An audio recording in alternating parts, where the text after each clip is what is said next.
There was a day that I became wealthy. I'll tell you the day, I know that day I was rich. I was broke. I was pissed. I was angry at everybody else but who? Myself. But really underneath it, I was mad at myself. I just couldn't beat myself up anymore, so I was pissed. And I had a friend that I loaned money to when I had barely enough, and I knew he needed it, and I gave him $1,200, and I'm here not able to eat. I'm down to like $25, $26, and I'm saying to him, calling him, and he's not returning my call, and I just need some money, and he's ignoring me. I didn't ignore him then, so I'm pissed. I'm frustrated. In the midst of all this, I'm also pragmatic. I got 25 and change, call it $26. What the hell am I gonna do? I don't have any plans for economics. I got overhead that's crazy.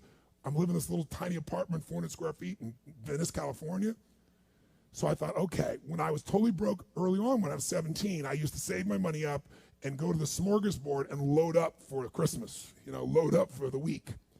So I said, I was in Venice. I'm gonna go over to Marina del Rey, where all the yachts are, and there's a place there called El Chorrito, and I'm gonna go, they have an all-you-can-eat smorgasbord. I'm gonna load up for the winter.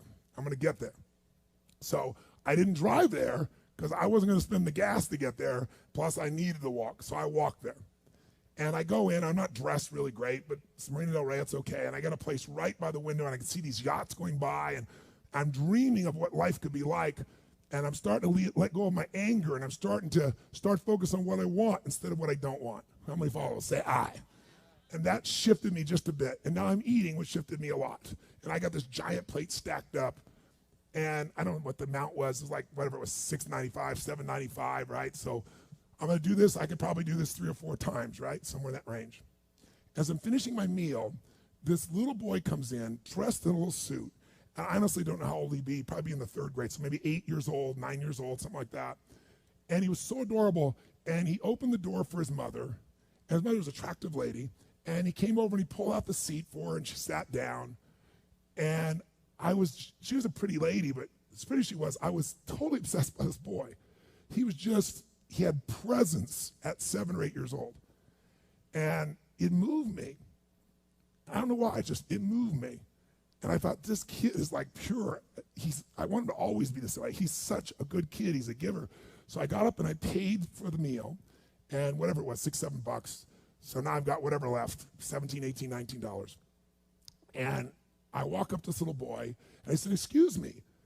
And I said, I just want to acknowledge you for being such an extraordinary gentleman. I said, I saw the way you treated your lady, how you opened the door, how you pulled the chair out. I said, that's class. I said, my name's Tony, what's yours? I don't honestly remember his name, Charlie or something. And he looked up at me, and I said, Charlie? I said, that's amazing, taking your date out for a lunch like this. He goes, well, actually, she's my mom. And I said, that's even more cool. And he said, oh, but I'm not taking her lunch because I think he said he was 8. I said, oh, yes, you are. I had no plan for this. I just reached in my pocket. I took all the money I had left, $17, $18, $19, and I put it on the table. I said, you're taking her to lunch. He looked up at me and he goes, I can't take that. I said, sure you can. He said, why? Because I'm bigger than you are. And he smiled real big, and I didn't even look at his mom. I just turned and walked away. And I didn't walk out of that door. I flew home. I should have been freaking out. How the fuck am I going to eat? But I didn't. I flew because something inside of me had finally got past scarcity. Had finally realized there's something inside of us more than our limits, especially around this thing called money that I had let terrorize me. And I got home, and the mailman came that day, and I had no idea I was going to have my next meal. And a letter comes, and it's from the guy I loaned the money to. Handwritten notes saying, I've been avoiding you. It's wrong. I'm so sorry. You were there when I needed you. Here's what I owe you plus a little bit more. And the $1,200 was there plus another $100 for the time that I had to take care of it. And for me, $1,300, that was enough to run my show for a month or 2. And I cried. And then I decided, what does this mean? And I thought, this means that whenever you give, it's always going to come back, so you don't have to ever think about that again. Just give. And the rewards will be greater than you can ever imagine.